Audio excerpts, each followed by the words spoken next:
Pueden observar la pantalla de mi PC, por favor, confírmenme.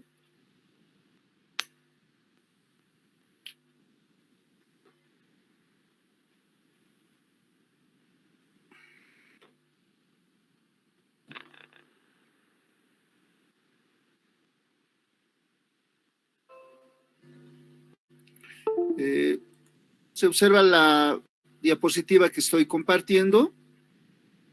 Sí, se observa. Ya, muchas gracias. Vamos a iniciar el capítulo 6, determinación experimental de curvas características del generador, de los generadores síncronos. Acá esto cambiaremos para que no exista problemas.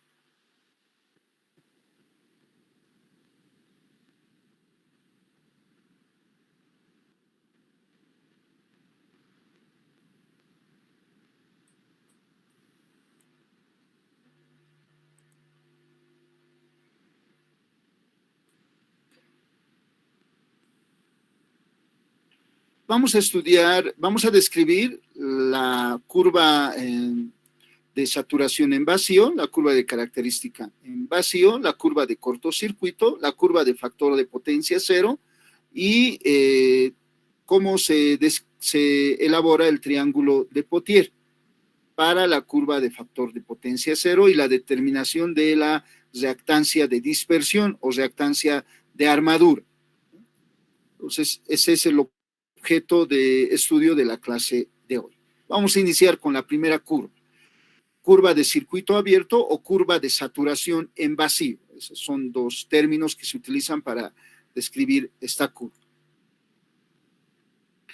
La curva de circuito abierto o curva de saturación en vacío muestra el voltaje en bornes del generador sincrónico en vacío. O sea, voltaje B en función de la corriente de excitación, I sub E. Va a ser una gráfica que muestra voltaje en una fase, U, habíamos utilizado esa notación, B sub phi, o U habíamos dicho, en función de la corriente de excitación, cuando la corriente de armadura es igual a cero. O sea, ¿qué quiere decir? Sin carga. Entonces, cuando las condiciones que vamos a considerar para la representación de esta curva en forma gráfica para la determinación es que la velocidad angular sea igual a la velocidad nominal, la velocidad del rotor, y la corriente de armadura sea igual a cero. Eso representa lo que hemos indicado hace un momento, que sea una medida del voltaje en función de la corriente de excitación a circuito abierto. Entonces, la curva de circuito abierto, como su nombre lo indica, o curva de saturación en vacío, es la curva que muestra el voltaje en bornes del generador sincrónico en vacío, al cual le vamos a denominar U, en función de la corriente de excitación, I sub EXC.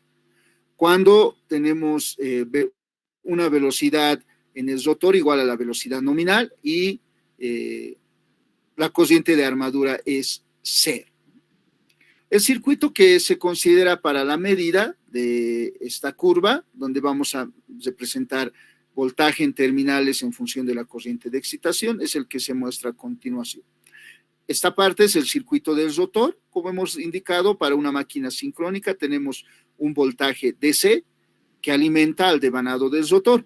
Acá vamos a tener para variar la corriente de excitación un reóstato. Según el valor, según la posición del cursor, la corriente de excitación va a variar entre un valor mínimo y un valor máximo. Y en serie con el reóstato vamos a tener un amperímetro que me va a permitir realizar la lectura de la corriente de excitación. En el circuito del estator podemos medir el voltaje de línea en vacío, pero sabemos que el voltaje de línea y el voltaje de una fase, U o B phi, están relacionados por esta ecuación. B de línea es igual a raíz de 3U. Entonces, o bien medimos el voltaje de línea o medimos el voltaje de fase como tal, pero generalmente en la práctica se lee el voltaje de línea y según esta relación se determina el voltaje en una fase. Entonces, la gráfica de la curva de circuito abierto es la gráfica del voltaje en una fase en circuito abierto en función de la corriente de excitación. Este es el circuito que se recomienda para realizar esa medida.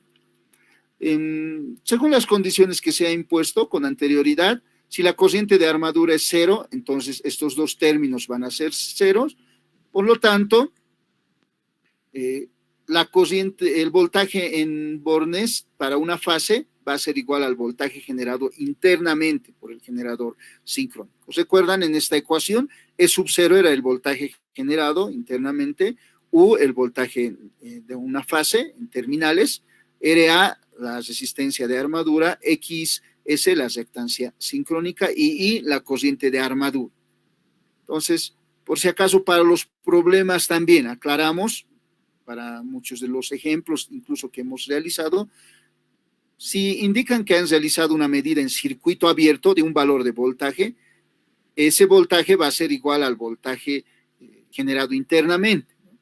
Si es el voltaje de línea medido, con esta relación determinaríamos U, y ese valor de U sería el voltaje generado internamente, E sub 0. Solo si nos indican en el problema o en el ejemplo que es el voltaje en circuito abierto. Entonces, en este caso estaríamos midiendo el voltaje generado internamente, cuando se mide el voltaje en terminales para este circuito. Podemos justificar la forma de la gráfica de U en función de la corriente de excitación de la siguiente forma. Como sabemos, entonces vamos a medir E sub 0. E sub 0 está dado por esta ecuación de forma general, K, un factor que depende de la forma constructiva de la máquina, F frecuencia y flujo en un polo. K va a ser seguro una constante que depende de cómo se construye la máquina. Frecuencia F va a ser constante porque la práctica, esta medida se va a realizar a una velocidad angular del rotor igual a la velocidad nominal. El flujo va a ser variable porque va a depender de la corriente de excitación, entonces vamos a tener la gráfica de E sub 0 en función de la corriente de excitación. F es constante, flujo en un polo es función de la corriente de excitación, entonces tendremos la gráfica de U en función de la corriente de excitación. Pero para por lo menos predecir la forma de esa gráfica, podemos comparar U y corriente de excitación con algunas magnitudes que hemos estudiado. ¿Recuerdan? El voltaje inducido era proporcional al campo magnético, a la densidad de flujo magnético en el entrehierro, B, ¿no? Y la corriente de excitación, como ustedes saben, es proporcional a H, ¿no? La intensidad, el vector intensidad de campo magnético. Entonces, esta gráfica de U en función de la corriente de excitación tendrá la misma forma de el campo magnético en función de H, la densidad de flujo magnético B mayúscula en función de la intensidad de campo magnético H. Entonces será la curva de saturación del material magnético, o tendrá una parte de la curva de histéresis del material ferromagnético del cual se construye el rotor y el estator. Entonces, acá indicamos eso. U es proporcional a la densidad de flujo magnético, como hemos estudiado en el capítulo 2. Sabemos por conceptos de materias básicas que H es proporcional a la corriente, por lo tanto, la gráfica de U en función de corriente de excitación tendrá la forma de B en función de H. Será la curva de saturación del material ferromagnético, ¿no? Al realizar las medidas, se debe tomar en cuenta las siguientes recomendaciones. La velocidad angular, como hemos indicado, tiene que ser constante, igual a la velocidad nominal en lo posible. Y se debe incrementar la corriente de excitación desde cero, siempre incrementando, y hay que tener mucho cuidado en no reducir la corriente de excitación. Si se aumenta, se reduce y se aumenta, la forma de la curva que se va a obtener es una forma errada, no va a ser la correcta. Entonces, recomendamos, nunca se debe disminuir una vez que se ha iniciado el proceso de medida, la corriente de excitación.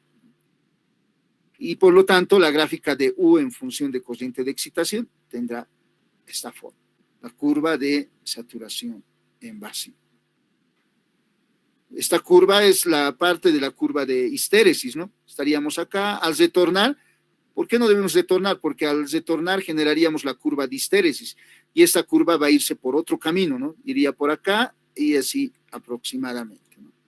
Tendríamos esta partecita, ¿no? De la curva de histéresis. Este es el inicio de la curva de histéresis de un material magnético. Y relacionado con la curva de saturación en vacío o la curva de circuito abierto, se tiene la recta de entrehierro. La recta de entrehierro es una línea tangente a la parte lineal de la curva de saturación en vacío, que pasa por el origen de coordenadas. Esta sería la recta de entrehierro. Una recta tangente a la parte lineal en este segmento que pasa por el origen de coordenadas. Esta recta de entrehierro, como hemos indicado, es una recta trazada por el origen tangente a la parte lineal de la curva de circuito abierto. Y representa esta recta de entrehierro el voltaje en terminales en función de la corriente de excitación, si no existiera saturación en el material ferromagnético que forma parte de nuestra máquina. O sea, el voltaje en función de la corriente de excitación va a tener la forma de la línea continua. Trazando esta recta de entrehierro, tal como hemos indicado, representa la variación del voltaje en función de la corriente de excitación, cuando si consideramos que el material ferromagnético no se satura. ¿Recuerdan la curva de saturación del material ferromagnético? Representa la alineación de los dominios magnéticos conforme materias de saturación en vacío y la recta de entrehierro. A continuación vamos a hacer referencia a la curva de cortocircuito. La curva de cortocircuito, esta curva muestra la corriente de armadura del generador sincrónico en función de la corriente de excitación.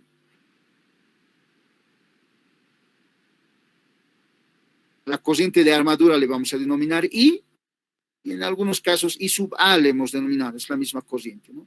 En función de la corriente de excitación, cuando se cumplen las siguientes condiciones: velocidad angular igual a la velocidad nominal, y el voltaje en terminales es igual a cuando B sub phi es igual a 0, o U, que es lo mismo en cortocircuito para el generador síncrono. Esa sería la curva de cortocircuito. El circuito de medida para determinar la corriente de armadura en función de la corriente de excitación prácticamente es esta, donde nuevamente en el circuito del rotor tenemos un circuito similar al anterior, donde tenemos un voltaje DC y un reostato para variar la corriente de excitación. Y aquí tenemos la medida de la corriente de excitación con un amperímetro. En el circuito del estator, el devanado del estator, se cortocircuitan los terminales a tierra. Entonces, se cortocircuitan los terminales y esta corriente de armadura sería la corriente en cortocircuito. Entonces, y de excitación. Como esta es la ecuación, como hace un momento hemos considerado, la ecuación que me permite determinar el circuito equivalente del generador sincrónico. Si en esta ecuación U es igual, el voltaje en terminales es igual a 0, entonces la corriente de armadura sería igual a E sub 0 dividido entre RA más JXS. A esta suma le podemos denominar impedancia sincrónica. I de armadura va a ser igual a E sub 0 sobre Z sub S, que sería la impedancia sincrónica. Le vamos a denominar ecuación 1 porque vamos a hacer referencia posteriormente. Como la corriente de excitación tiene que ser reducido, porque como se va a medir, se va a cortocircuitar los terminales de la armadura, del devanado de estator, Entonces, esta corriente de excitación tiene que ser pequeña, de tal forma que la corriente de armadura se acerque a la corriente nominal, pero no, en algún caso puede sobrepasar un cierto porcentaje, pero no ser excesivo, no ser muy grande, ¿no? Porque como está en cortocircuito puede llegar a quemarse el devanado del estator. Entonces, como I de excitación tiene que ser reducido para que I aproximadamente sea igual a I nominal y no muy grande, como hemos indicado, el circuito magnético no está saturado. Por lo tanto, en esta ecuación vamos a observar cómo sería más o menos, como la velocidad angular nominal va a ser constante, entonces Z va a ser constante porque depende de la frecuencia Z, ¿no? Por lo tanto, I sería proporcional a E sub 0. Pero E sub 0 hemos observado hace un momento que es proporcional a la corriente de excitación. Entonces, I va a ser función de la corriente de excitación también, ¿no? Y representará una recta. Será una gráfica similar a esta, pero solo a la parte lineal, ¿no? A esta partecita nomás, pero donde se va a medir I nominal y en función de la corriente de excitación. Entonces, la gráfica I en función de la corriente de excitación va a ser el de una recta que pasa por el origen. Y esta recta se conoce como característica de cortocircuito. En estas medidas prácticas se debe determinar la corriente de excitación para determinar I nominal, que este valor va a ser, vamos a utilizarlo en la curva para la curva de factor de potencia cero y la determinación del triángulo de Pottier. Entonces, esta curva esta recta característica de cortocircuito, tenemos que medirlo de tal forma que se supere un valor de la corriente, un poco, la corriente nominal de armadura, un poquito, pero no excesivamente, porque hay que estar conscientes que el devanado en la salida está cortocircuitado. Si se aumenta mucho, se puede llegar a calentar y dañar el devanado estator. Este punto va a ser importante, posteriormente vamos a observar. Y con estas curvas, hasta ahora, con la curva de circuito abierto y curva de cortocircuito, se puede determinar la impedancia Z sub S. Determinación de la impedancia Z sub S. Considerando la curva de circuito abierto, la curva de cortocircuito, me permiten calcular la impedancia sincrónica Z sub S. Para ello se realiza una gráfica de voltaje y corriente, voltaje en terminales y corriente de armadura en función de corriente de excitación, considerando un eje vertical común, perdón, un eje horizontal común.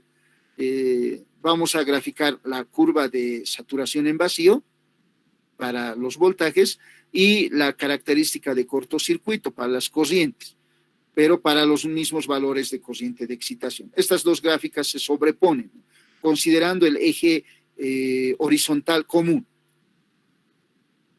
Y también la recta de entrehieros. Considerando estas rectas, se traza una línea vertical al eje horizontal, esta línea de color rojo, y se encuentran los puntos de intersección con estas tres rectas, o tres curvas, perdón. Esos puntos serían los puntos B, C, D y la intersección con el eje horizontal, el punto A. Considerando estos puntos y la ecuación 1, podemos determinar la impedancia sincrónica. De la ecuación 1, Z sub S sería igual a E sub 0 sobre I, pero la curva de saturación en vacío es la medida de E sub 0, como hemos indicado hace un momento, porque como está en circuito abierto, U es igual a E sub 0. Y la curva de la característica de circuito abierto es la medida de la corriente de armadura para los mismos valores de corriente de excitación, si lo hemos graficado como hemos indicado hace un momento. Por lo tanto, puedo determinar la impedancia saturada si considero la curva para los voltajes, si considero la curva de saturación en vacío, y la impedancia no saturada si considero para los voltajes la recta de entrehieros. Para la impedancia saturada, Z sub SS le vamos a llamar, va a ser igual a voltaje sobre corriente. El voltaje sería la longitud entre A y C, porque estaríamos considerando la curva de U en función de cociente de excitación. A sobre C va a tener unidades de voltaje, y el valor de A sobre B, que sería la corriente de excitación para la cual se ha generado un determinado valor de corriente de armadura. Y Z sub S sería la longitud A sub C dividido entre A sub B. Esa va a ser la impedancia saturada.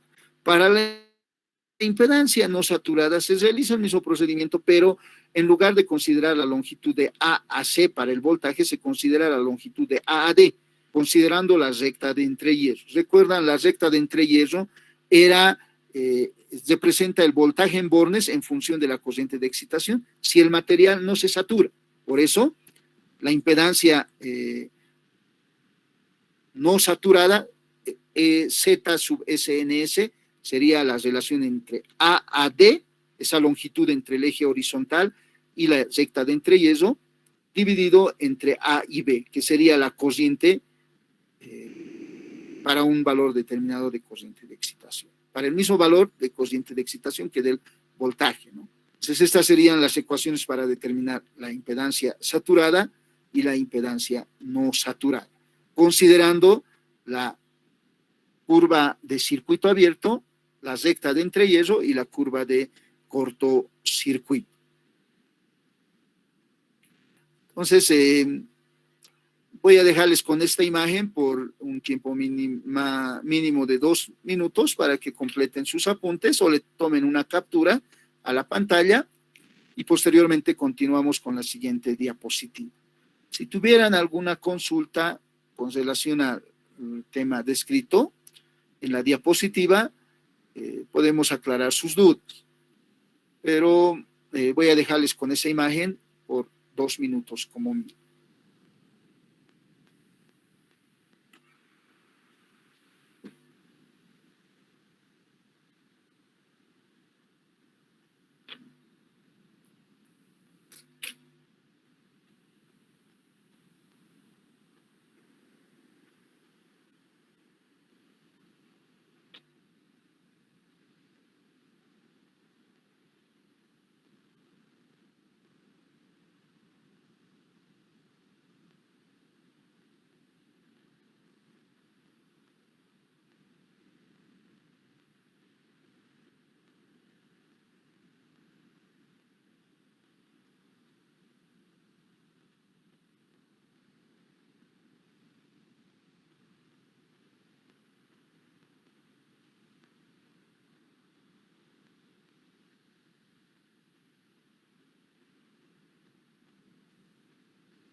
Bueno, puedo continuar con la siguiente diapositiva.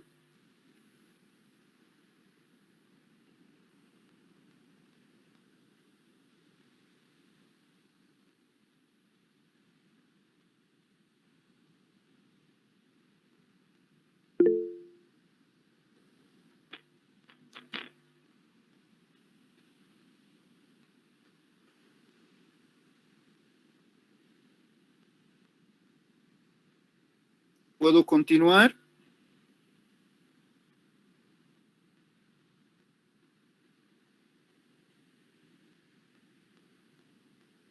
Sí, ingeniero. Ya. Comentarles que generalmente en la materia de laboratorio realizan un trabajo final de la defensa de la forma, cómo se determina el triángulo de Potier y las características del generador sincrónico. Y esta clase, si es que no han realizado todavía esa defensa, va a ser muy importante. Les recomiendo presten atención a los detalles que estamos mencionando. Vamos a terminar la clase con la descripción del triángulo de Potier. Y según tengo entendido, en la mayoría de los semestres les piden su docente que describan, ¿no?, en forma verbal ustedes cómo realizan ese triángulo de Potier. Ese es el objeto final de esta clase, ¿ya? Por lo tanto, luego presten atención a la descripción que estamos realizando. Estamos realizando una descripción inicial que necesitamos para describir en realidad el triángulo de Potier. Entonces voy a continuar con la siguiente diapositiva. Vamos a describir la tercera curva, que sería la curva de factor de potencia cero. Esta curva de factor de potencia cero es la curva forma parte de la característica de carga. ¿Recuerdan? Para los diagramas fasoriales hemos descrito la característica de carga, la característica de regulación, considerando nuestros diagramas fasoriales, ¿no? Y hemos indicado también que se determina esas curvas de forma práctica. Entonces, esta curva de factor de potencia cero es un caso particular de la característica de carga. Entonces decimos de los generadores síncronos en función de la corriente de excitación. U y XC vamos a considerar como notación. Cuando se cumple las siguientes condiciones: velocidad angular igual a la velocidad nominal, y va a ser siempre constante, factor de potencia cero, o sea, θ igual a 90 grados, eso se va a conseguir con una carga inductiva pura, y la corriente de armadura igual a la corriente nominal. Entonces, la curva es para una fase en función de la corriente de excitación. Cuando la velocidad angular es constante, el factor de potencia es constante también e igual a cero, y la corriente de armadura es constante también, igual a la corriente nominal. Esta descripción corresponde a la característica de carga para carga inductiva pura. ¿Recuerdan? Para la característica de carga, las condiciones que se consideraban era frecuencia constante, factor de potencia constante y corriente de armadura constante. 3 parámetros, ¿no?, constantes. Frecuencia constante es velocidad angular constante, lo mismo. Factor de potencia constante, factor de potencia cero y constante. Y la corriente de armadura constante igual a la corriente nominal. Entonces representa la característica de carga para carga inductiva pura, perdón. El circuito de medida se tiene dos opciones, o sea, tenemos que buscar conectar los terminales del generador sincrónico a una carga inductiva pura. Una forma es conectar el generador sincrónico en laboratorio en paralelo con la red eléctrica. Y en este caso vamos a tener carga inductiva, en el entendido de que los terminales del generador sincrónico estos terminales, los terminales de línea RST de la red trifásica, al final van a ir a parar a los terminales de un generador sincrónico. O sea, vienen desde la estación generadora de energía, puede ser en Songo, por ejemplo, en La Paz, en nuestro departamento, la estación generadora está en Songo, y esos terminales van a llegar a nuestras casas. Entonces, claro, ¿no? Sabemos nosotros que existe una red de transmisión, ¿no?, de energía, y existen algunos transformadores, pero al final se puede considerar que estos son los terminales de otro generador sincrónico. Entonces, y vamos a tener carga inductiva. Van a simular de forma general una carga inductiva pura. Entonces, vamos a cumplir esta condición de factor de potencia cero. Y hay que buscar, ahora regulando la corriente de excitación, que esta corriente que entregue el generador siempre sea igual a la corriente nominal y se mantenga constante ese valor. Y la velocidad angular también sea igual a la velocidad angular nominal y constante. En esta condición variaríamos la corriente de excitación y vamos a determinar ciertos puntos para medir voltaje en función de la corriente de excitación. Con este método solo se puede determinar un solo punto, por si acaso, y con ese punto tenemos que dibujar la curva de factor de potencia cero. En este caso, el generador está en paralelo con la Z. La segunda gráfica, el segundo circuito es que muestra el generador conectado a una carga, un motor sincrónico como carga del generador sincrónico. En este caso igual vamos a conseguir carga inductiva pura. En este caso tendríamos un generador conectado a un motor sincrónico. Hay que excitar la corriente de excitación del generador y desexcitar la corriente del motor síncrono. Aquí tenemos un generador síncrono y un motor síncrono. Tenemos el circuito de campo del generador síncrono, el circuito de campo del motor. Con este esquema se puede obtener todos los puntos de la curva de factor de potencia cero, pero generalmente en los laboratorios no se dispone de un motor síncrono. Además, el manejo de un motor síncrono no es tan sencillo, ¿no? Tenemos que tener un circuito, un mecanismo de arranque del motor síncrono para poder realizar sus medidas, ¿no? Tiene que sincronizarse el motor síncrono. Por lo tanto, el esquema más básico para obtener la curva de factor de potencia cero es el primer esquema, pero en este primer esquema solo se puede determinar un punto. Ese detalle vamos a aclarar posteriormente. Entonces, estos son los circuitos que se plantean para la determinación de la curva de factor de potencia cero. Y esta gráfica muestra el voltaje en una fase en función de la corriente de excitación. Gráfica de U en función de la corriente de excitación. Entonces, tendríamos la gráfica de U en función de la corriente de excitación. Tiene esta forma. Va a ser una curva que va a ir de A hasta P. Esta curva, acá le he marcado, es la curva de factor de potencia cero con una corriente igual a la corriente nominal. Esa curva se determina en el laboratorio. Vamos a observar la relación de esta curva de factor de potencia cero con la curva de circuito abierto y la curva de cortocircuito. Presten atención, por favor, en este punto. Y posteriormente esta relación que vamos a encontrar nos va a permitir determinar el triángulo de Potier, ¿ya? Entonces, presten atención. Primero, si consideramos la curva de circuito abierto o la curva de saturación en vacío y comparamos con esta curva de factor de potencia cero, podemos decir que ambas curvas son paralelas. Primero, esta es la curva de saturación en vacío. Esta curva y la curva de factor de potencia cero son paralelos. Aquí anotado, ¿no? Ambas curvas son paralelas. ¿Qué quiere decir? Que la distancia acá, punto a punto, entre las curvas es la misma. Primera característica, comparando la curva de factor de potencia cero con la curva de saturación en vacío. Segunda característica, presten atención, considerando la curva de cortocircuito. La curva de cortocircuito se utiliza para determinar el punto A. Si trazamos la curva de cortocircuito considerando el eje horizontal común, recuerden la curva de cortocircuito representa corriente de armadura en función de corriente de excitación.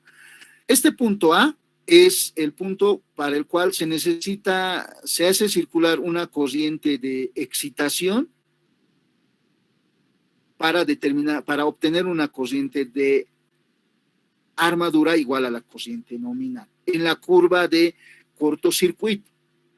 Para la curva de factor de potencia cero, el punto A sería el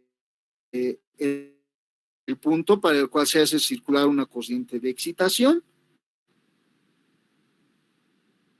donde el voltaje en terminales es igual a cero y la corriente de armadura, potencia cero, se determina para una corriente igual a la corriente nominal. Es una característica, como hemos citado acá, ¿no? Curva de factor de potencia cero. Es la curva que muestra el voltaje en bornes del generador sincrónico en función de la corriente de excitación.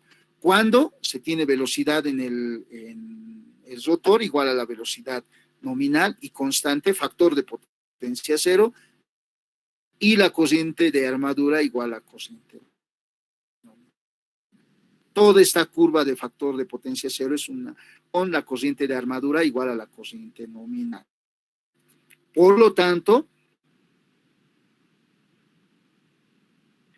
si consideramos la curva de cortocircuito, esta parte es importante, por favor. Este punto A, la corriente de excitación necesaria para determinar una circulación de corriente de armadura igual a la corriente nominal. Para la curva de circuito abierto, el voltaje en terminales es igual a cero. En este caso, el punto A sería la curva en donde se tiene voltaje igual a cero y corriente de excitación suficiente para que la corriente de armadura sea igual a la corriente nominal. Entonces, esos dos puntos son comunes. Reiterando nuevamente, la curva de factor de potencia cero podemos compararlo con la curva de saturación en vacío en primera instancia. Acá decimos que ambas curvas son paralelas. Si comparamos con la curva de cortocircuito, nos permite determinar el punto A, corriente de excitación igual a la corriente nominal. Por eso en la curva de cortocircuito era necesario superar la corriente de armadura un poquito mayor a la corriente nominal. Por acá, hasta aquí se llega, ¿no? Con esos datos, a continuación vamos a graficar el triángulo de Pottier, pero antes necesitamos realizar el diagrama fasorial para este caso.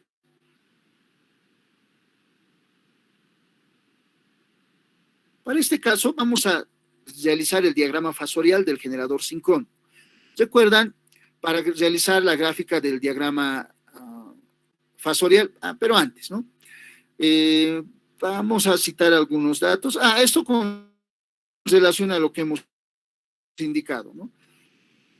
La longitud OA sería esta longitud medida en el eje horizontal para hacer circular la corriente nominal con el voltaje en terminales igual a cero. Para los dos puntos, para la curva de factor de potencia cero y para la curva de cortocircuito, es un punto común, porque en ambos casos, en A, se tiene un voltaje igual a cero. Acá igual aclaramos eso, ¿no? Pero también es igual sobre la curva de cortocircuito. En la curva de factor de potencia,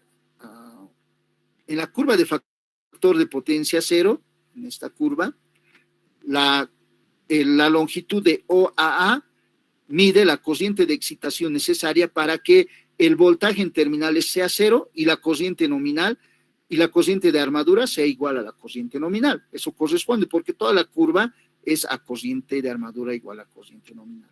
Pero para la curva de factor para la curva de cortocircuito, como hemos indicado acá, pero también es igual a la abscisa del punto que corresponde a I nominal sobre la curva de cortocircuito. En la curva de cortocircuito sería la corriente de excitación necesaria para generar una corriente de armadura igual y nominal. La curva de cortocircuito es para un voltaje en terminales igual a 0. Por eso son comunes esos dos puntos. A continuación vamos a realizar ahora sí el diagrama fasorial. Para el diagrama fasorial, recordamos, graficamos primero el voltaje en terminales U o Bφ, que es lo mismo. A continuación es retrasado 90 grados para carga inductiva pura del voltaje U. Como se observa. A continuación dibujaríamos el voltaje en la resistencia RA, que tendría la misma dirección y sentido que I de armadura sincrónica. Este voltaje va a estar adelantando a la corriente un ángulo de 90 grados. JX, extremo de JX, S por I. Esta sería E sub 0. Esta sería la forma como estamos realizando nuestros diagramas fasoriales. Pero lo voy a representar esta gráfica en forma vertical acá. Observen, este es U, el fasor U, y es la longitud desde S hasta P, que sería el voltaje en terminales para una carga inductiva pura. Este fasor aquí, la longitud iría de S a P, su amplitud de U. Ahora la corriente de armadura está desfasada a 90 grados de este voltaje, este sería el fasor I de armadura. El voltaje en la resistencia RA representaría este fasor, y la caída de tensión en XSI sería este fasor, XSI, y E sub 0 va a ir desde el origen de U hasta el extremo de XS por I. Es el voltaje en bornes para la curva de factor de potencia 0 a plena carga, y la longitud de PAM es la caída de tensión en la reactancia sincrónica, X sub S. Esta longitud de PAM sería el voltaje que representa la caída de tensión en la reactancia sincrónica. Y si recordamos, XS es la suma de X más XA. Entonces, este voltaje se va a dividir en dos. Una parte va a caer en XA, devanado de armadura, y X, la reacción de armadura, que se debía al campo magnético generado en el devanado estatórico. Esos datos vamos a utilizar a continuación.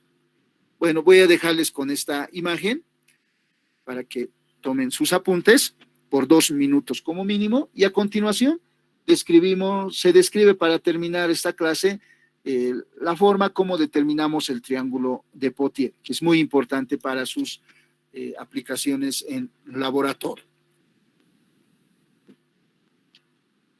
Pero si tienen consultas, este es el momento, mientras terminan de tomar sus apuntes, pueden realizar consultas con relación a lo descrito en esta diapositiva.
Bueno, puedo continuar con la siguiente diapositiva. Inge, un favor, ¿será que puede repetir de nuevo el análisis fasorial que hizo? Ya. Primero, este diagrama que está acá abajo, en la parte inferior de la diapositiva, ¿estás de acuerdo con ese diagrama fasorial? Sí, Inge. O sea, aquí hemos hecho este procedimiento, ¿no ves? ¿Recuerdas? Esto hemos realizado en el capítulo anterior. Colocamos el voltaje en bornes, primero, ese fasor como referencia. A continuación graficamos la corriente de armadura. Esta corriente de armadura tiene que estar retrasado 90 grados del voltaje en terminales, porque es carga inductiva pura. Y para un inductor, la corriente y el voltaje, la relación del ángulo de desfase es que la corriente está retrasado 90 grados. Ahora, a continuación tenemos que graficar el voltaje en la resistencia de armadura. Ese voltaje sería esta, que va a estar en fase con la corriente de armadura. Tiene que estar en la misma dirección y sentido que I, de color rojo. A continuación tendríamos que dibujar el fasor que corresponde a la caída de tensión en la reactancia sincrónica. Con relación a la corriente de armadura, este voltaje tiene que estar adelantando 90 grados. Entonces esa sería la posición. Y tendríamos E sub 0, de tal forma que E sub 0 es igual a la suma de XS por I más RA por I más U, la ecuación que me permite determinar el circuito equivalente del generador sincrónico. Ahora, esta gráfica lo voy a dibujar de forma vertical, ¿no? Esta está, digamos, de forma horizontal, de forma vertical. Entonces, lo que hemos hecho, acá está U. Ahora, la amplitud de U sería de la longitud entre S y P, porque la distancia entre S y P muestra el voltaje para la curva de factor de potencia cero. El punto P es el voltaje a plena carga, para carga inductiva pura. Entonces, esa sería la amplitud de U. Tomando ese dato como referencia, a continuación graficaríamos el voltaje en RA, pero para graficar el voltaje en RA tenemos que considerar el sentido de la corriente de armadura, que sería el fasor I. Dibujamos el vector RA por I. A continuación tendríamos que graficar XS por I, que estaría adelantado de I un ángulo de 90 grados, sería esa, y ese sería el fasor E sub 0. E sub 0 va a ir del origen de U al extremo de XS por I. Y acá E sub 0 va a ser igual a la suma de U más RA por I más XS por I, fasorialmente, en ese diagrama fasorial. Pero lo que a mí me interesa observar acá es lo siguiente, las amplitudes, ¿no? SAP, esa longitud en esta curva, representa la amplitud del voltaje en bornes del generador sincrónico para carga inductiva pura, o curva de factor de potencia cero. La longitud de PAM va a ser la caída de tensión en XS, la reactancia sincrónica. Pero la reactancia sincrónica es la suma de XA por X, dos reactancias. No sé si recuerdan. Entonces, esta longitud de MAP lo vamos a dividir en dos en el siguiente análisis. Y una parte de esta longitud va a ser la caída de tensión en XA, que me va a permitir determinar la reactancia de Potier, que va a ser XA. Y la caída de tensión, si tengo esa longitud, como ya tengo MAP, esa longitud, si determino la caída de tensión en la reactancia sincrónica, en la reactancia XA, en X también voy a tener la caída de tensión. Ese sería el análisis que es realizado. A continuación vamos a pasar a la siguiente diapositiva. ¿Puedo pasar a la siguiente diapositiva?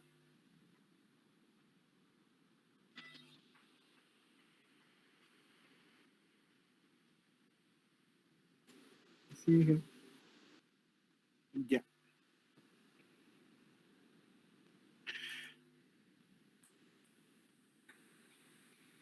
Esta parte es importante, presten atención por favor. Triángulo y reactancia de Potier. Es importante para los últimos trabajos que deben estar realizando. Si no es que ya han terminado, no creo todavía, falta un mes para la conclusión del semestre, ¿no? Un mes y algo más. Entonces vamos a decir lo siguiente. Mediante las curvas de circuito abierto, curva de cortocircuito y la curva de factor de potencia cero, es posible determinar la reactancia de dispersión de armadura. Nosotros le hemos denominado reactancia de armadura nomás, pero debido a que es generado por la dispersión de campo magnético, muchas veces se denomina reactancia de dispersión de armadura. Ese término más le denomina. Nosotros reactancia de armadura directamente le hemos denominado.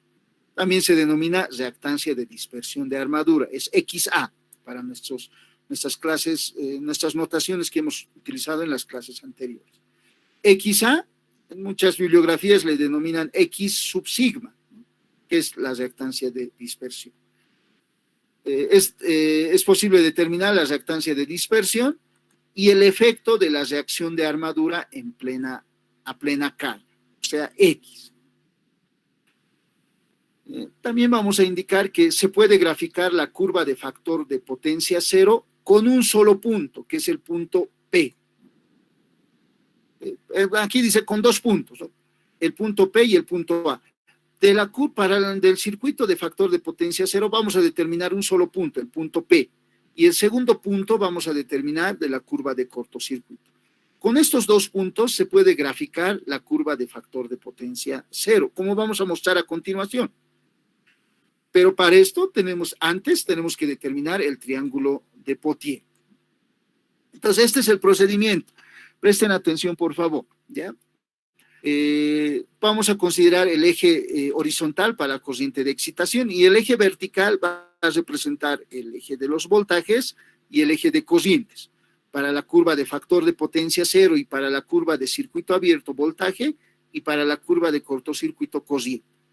Vamos a observar esos detalles. Por lo tanto, supuestamente para la curva de factor de potencia cero hemos determinado el punto P con el primer esquema que hemos indicado, conectando el generador sincrónico en paralelo con la red eléctrica. Determinamos solo el punto P, un solo punto, como hace un momento indica. El segundo punto, el punto A, se determina considerando la curva de cortocircuito. Entonces, y puedo trazar una línea horizontal y una línea vertical para generar los segmentos SAP y el segmento TAP. Y me va a servir estas líneas de referencia. Esa sería la recta de cortocircuito. Y la recta de cortocircuito me permite determinar el punto A. El punto A sería en la recta de cortocircuito la corriente de excitación necesaria para generar una corriente de armadura igual a la corriente nominal. Con estos dos puntos y considerando la curva de circuito abierto, se puede determinar el triángulo de Pottier de la siguiente manera. Esta sería la curva de circuito abierto, la línea que va de O a M, además trazo una línea horizontal de M a E sub 0. E sub 0 es el voltaje generado internamente, ¿no? O sea, la longitud de S a M sería E sub 0, ¿recuerdan? Que en la curva de circuito abierto el voltaje en terminales era igual al voltaje generado internamente. Por lo tanto, SAM es el voltaje E sub 0. Y también la recta de entrehierro puedo trazar, que es la recta que pasa por el origen tangente a la parte lineal de la curva de circuito abierto. Esta es la recta de entrehierro. Con esas curvas, reitero, la curva de cortocircuito, la curva de circuito abierto y la recta de entrehierro, a continuación vamos a realizar el siguiente procedimiento. Ya he determinado el punto A. Entonces, mido esta longitud de O a A con una regla, puede ser. Ustedes miden esa longitud, acá está de color azul. Digamos que mide una cierta dimensión, ¿no? Una cierta longitud. No sé, aquí puede ser 3 centímetros, digamos, en mi gráfica, ¿no? Esa misma longitud de O a A tengo que copiarlo sobre el trazo PAT, en esta línea horizontal, de esta forma. Aquí está el trazo PAT. Esta misma longitud OAA lo copio, partiendo desde P, y voy a ubicar el punto R. O sea, la longitud de PAR es la misma de OAA. Aquí digo, OAA es igual a PAR. o RAP, ¿no? Esta misma longitud. He copiado este trazo sobre la línea PAT, ¿no? Sobre esta línea horizontal. A continuación, voy a trazar una línea paralela al eje, a la recta de entreyeso, esta recta que pasa por el origen, pero que pase por el punto R. Esta recta paralela a esta recta de entreyeso. Son rectas paralelas. Con una regla puedo trazar esa línea. Y una vez que he trazado esta recta, encuentro el punto Q. Este punto Q es el punto que el punto en el cual se intersecta esta recta que he trazado con la curva de factor de potencia, con la curva de circuito abierto. O sea, en primera instancia trazo esta línea y determino el punto Q, que sería el punto de intersección de esta recta paralela a la recta de entreyeso con la curva de circuito abierto. Y puedo realizar el trazo de R a Q. A continuación, voy a trazar una línea perpendicular desde Q a P y T. Tengo acá una línea de P a T. Voy a trazar una línea perpendicular de esta forma. Aquí hay un ángulo de 90 grados. De tal forma que voy a obtener el triángulo de Potier. El triángulo de Potier es el triángulo SPQ. Es un triángulo rectángulo. Pues acá decimos el triángulo PSQ, ese triángulo rectángulo, es el triángulo de Potier. Aquí tenemos este triángulo rectángulo, SPQ. De esa forma se determina el triángulo de Potier. Nuevamente voy a reiterar. Mido la longitud de OA, lo copio, esa longitud, desde P hasta R, ese trazo. A continuación trazo la línea de entreyeso, una línea paralela a la línea de entreyeso, pero que pase por R y determino el punto Q. El punto Q es la intersección entre la curva de circuito abierto y esta línea paralela a la recta de entreyeso que pasa por R. A continuación trazo una línea perpendicular de Q, perpendicular a P y T, y determino el punto S. Y el triángulo de Potier es el triángulo PSQ. Es un triángulo rectángulo. Ese triángulo es el triángulo de Potier. Este triángulo puedo mover sobre la curva de circuito abierto, manteniendo el punto Q y la orientación de este triángulo, y el punto que corresponde a P me va a permitir marcar la curva de factor de potencia cero. ¿Por qué puedo hacer esto? Porque la curva de factor de potencia cero es una curva paralela a la curva de circuito abierto. De la siguiente manera, muevo este triángulo y con fines didácticos marcamos los puntos P, Q, S y R, ahora como P', Q', S' y R', son los mismos puntos. Aquí físicamente movería este triángulo sobre la curva de factor de potencia cero, pero sobre la curva de circuito abierto. Nuevamente acá hemos desplazado un poco más el mismo triángulo, pero he marcado con fines didácticos como P', Q', S' y R'. Y hasta puedo llegar hasta este punto, va a resultar el mismo triángulo. Y los puntos P', P', P 4 veces prima, puedo tener más puntos, van a marcar los puntos sobre la curva de factor de potencia cero. Entonces, acá puedo determinar la curva de factor de potencia cero con este procedimiento. Por si acaso, este procedimiento tienen que conocer de memoria, no solo para el laboratorio. Para la teoría, yo les puedo dar un punto P y las características de la curva de cortocircuito y la curva de circuito abierto con su respectivo curva de recta de entreyeso, y les voy a pedir determinar el triángulo de Potier y la curva de factor de potencia cero. En la parte teórica igual vamos a evaluar este procedimiento. Podemos realizar las siguientes observaciones al procedimiento que hemos realizado. La distancia OA es igual, esta distancia OAA entre estos dos puntos es igual a R a P y R, y es igual a R doble prima y P' y R', igual a R doble prima y P doble prima. Estos triángulos son los mismos. Las distancias BC, las alturas este triángulo también son las mismas de todos los triángulos. A continuación puedo realizar el diagrama fasorial en esta gráfica, nuevamente. Acá tengo el voltaje U, es el voltaje en terminales, la corriente de armadura, el voltaje en RA, la caída de tensión en XS y el voltaje E sub 0. Acá indica lo siguiente, la longitud entre S y M es el voltaje E sub 0. Entonces, la longitud entre S y M mediría el voltaje eficaz E sub 0. Como la longitud entre S y P mide el voltaje eficaz en U, entonces esta diferencia entre M y P sería la caída de tensión en XS. Esta caída de tensión en XS, como hemos indicado, va a tener dos componentes. La caída de tensión en XA y en X nada más, que es la reacción de armadura.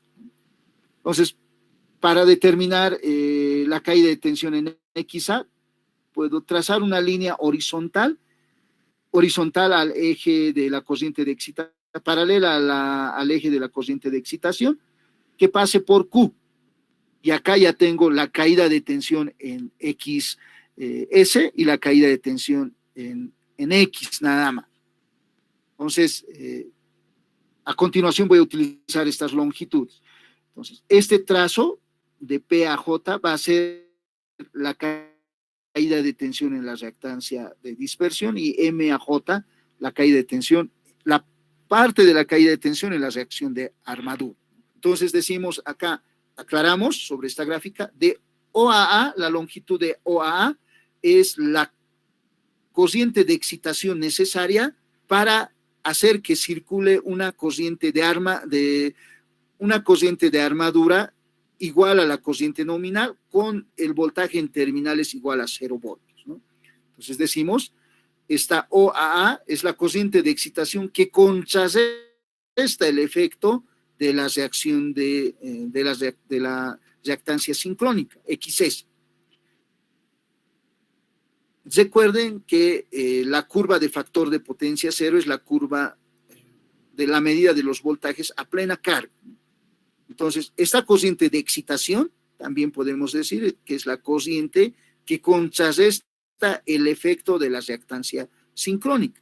Recuerden, acá ya estamos considerando la reactancia sincrónica XS está formado por XA y X. XA es la reactancia de dispersión o la reactancia de armadura, así lo hemos denominado nosotros, y X la reacción de armadura debido al flujo, al campo magnético de estator. OAC, esta longitud, entonces OAA corresponde a la corriente de excitación necesaria para contrarrestar la reacción de armadura. Pero la reacción de armadura está formada por dos partes, ¿no? XA y X. OAC contrarresta el efecto de XA, OAC, y CAA contrarresta el efecto de X, ¿no? CAA es la corriente de excitación necesaria que contrarresta el efecto de X. Entonces vamos a tener dos fracciones de corriente de excitación. Y también podemos decir que este trazo OAC genera el voltaje CAB. OAC produce el voltaje CAB o la caída de tensión en XA. Esta longitud CAB, que sería la misma longitud de P a J, va a ser la caída de tensión en la reactancia de dispersión o en XA. Entonces ya vamos a tener voltaje, pero como la curva de factor de potencia cero era a corriente nominal, entonces ya podemos determinar el valor de la reactancia XA, porque vamos a tener voltaje y corriente. Ese va a ser el procedimiento a realizar a continuación. Entonces, aclaramos algunos detalles con relación a la elaboración del triángulo de Pottier. Esto para sus apuntes, ¿no? Tal vez no han apuntado lo que he indicado. Decimos, el triángulo RPQ se construye, acá estoy transcribiendo lo que he indicado hace un momento, ¿no? Para construir el triángulo de Pottier, el triángulo, puede construir primero el triángulo RPQ. Ese triángulo lo hemos elaborado de la siguiente manera, ¿no? El triángulo RPQ se construye copiando a partir de P sobre PT el trazo RP igual a OA. O sea, hemos dicho OA lo copio sobre RP. Y trazando en R la paralela a la recta de entrehierro. Hemos trazado una recta paralela a la recta de entrehierro. La intersección de esta última con la curva de circuito abierto, la intersección de esta recta paralela a la curva de entrehierro con la curva de circuito abierto determina el punto Q, como hemos indicado. Y la perpendicular por PT, a esta línea horizontal, determina el punto S. Entonces, acá es una leyenda donde muestro es resumido, en pocas palabras, el procedimiento que hemos empleado para determinar este triángulo PRQ y el triángulo de Potier PSQ. Cálculo de la reactancia de Potier. Ya hemos adelantado los conceptos hace un momento. XA, que en muchas bibliografías le denominan reactancia de dispersión, de armadura, vamos a determinar considerando el voltaje que cae sobre XA y la corriente. El trazo de JAP le vamos a denominar, también es el voltaje en el triángulo de Potier, la longitud de SAP. Si tenemos el triángulo de Potier, podemos determinar la reactancia de dispersión de armadura, hemos dicho, ¿no? Entonces, el trazo de JP también es la longitud de SAQ, es la misma longitud, ¿no? Ese va a ser mi voltaje BX, caída de tensión en la reactancia de armadura. Esta va a ser la caída de tensión en la reacción de dispersión de armadura, X sub psi, o reactancia de fuga, así también lo denominan algunos autores. Como toda la medida de la curva de factor de potencia cero era con corriente de armadura igual a I nominal, entonces la reactancia de armadura sería voltaje sobre corriente, estaría dado por esta expresión. Sería JP sobre I nominal. Entonces ya tenemos el procedimiento para determinar la reactancia de armadura. Pero podemos determinar la reactancia de la reacción de armadura considerando que XS es la suma de X más XA. Cuando podemos decir también que cuando se determinó el circuito equivalente, hemos dicho que XS era igual a XA más X. Y como ya hemos determinado XS, podemos determinar el valor de X, ¿no? X sería XS menos XA. Podemos determinar acá XS. Tenemos el voltaje, que sería de P a M, tenemos también corriente. Entonces podemos determinar el valor de X con este procedimiento. Entonces X va a ser igual a XS menos XA. Entonces, este es el procedimiento para determinar todos los elementos de mi circuito equivalente. XS, XA, X, la resistencia de armadura, puedo medirlo y considerar el efecto pelicular de la tensión alterna, un porcentaje que según tablas puedo adicionarlo. Puedo medir y luego adicionar un porcentaje de valor a esta resistencia medida. Entonces, en laboratorio seguro han desarrollado todo el procedimiento para determinar todos los elementos del circuito equivalente del generador sincrónico. Este sería el procedimiento para determinar el triángulo de Potier y la reactancia de Potier. Voy a dejarles con esta imagen por 2 minutos como mínimo para que puedan terminar de tomar sus apuntes.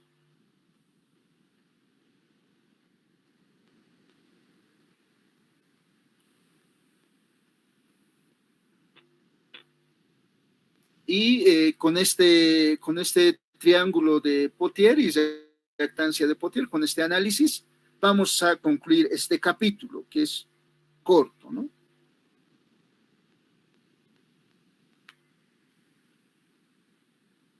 Con este análisis se concluye el desarrollo de este capítulo 6.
Bueno, vamos a concluir la sesión de hoy. Voy a terminar la sesión. Si tuvieran alguna consulta, tal vez pueden realizarlo en este momento, antes de terminar la sesión.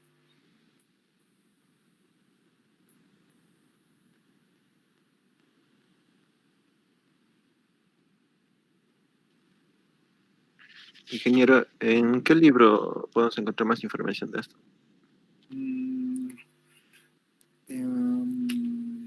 No hay un libro específico, no podría darles.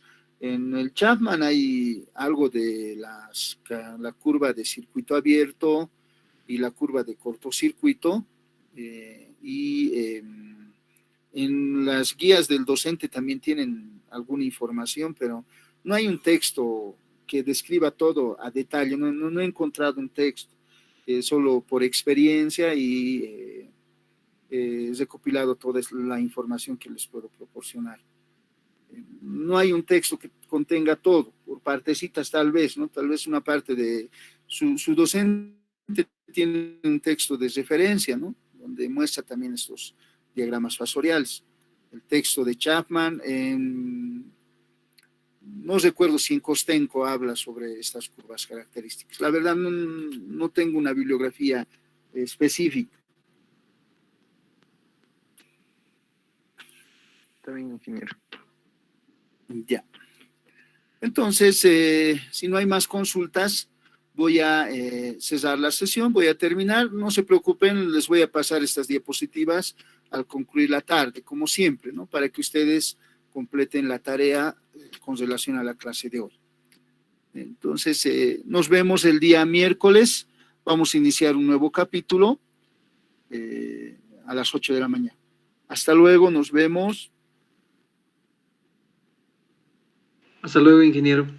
No, ingeniero, Hasta luego, nos vemos.